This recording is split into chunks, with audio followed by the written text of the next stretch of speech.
शिव शंकर से पार्वती पूछने लगी। शिव शंकर से पार्वती पूछने लगी। कैसे राघोपुर में सिया जी जन्म लिहाली। कैसे राघोपुर में सिया जी जन्म लिहाली। जैसे बांस के जड़ से कोपर निकले।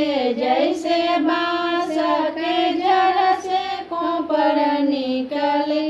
वैसे रघुकुल में सिया जी जन्म लिहाली।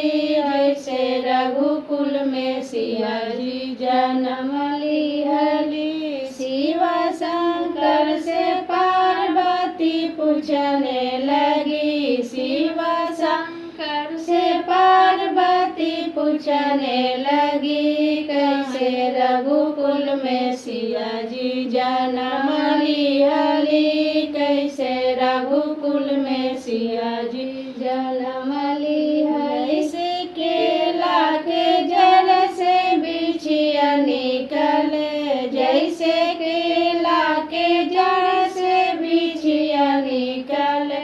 वैसे रघुकुल में सिया जी जन्म लिहाली।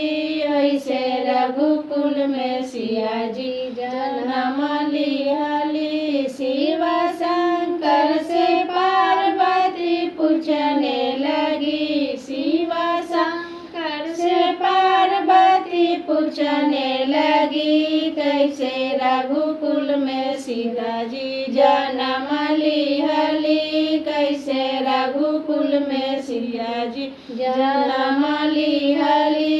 कैसे रघुकुल में सीता जी जन्म लिहाली।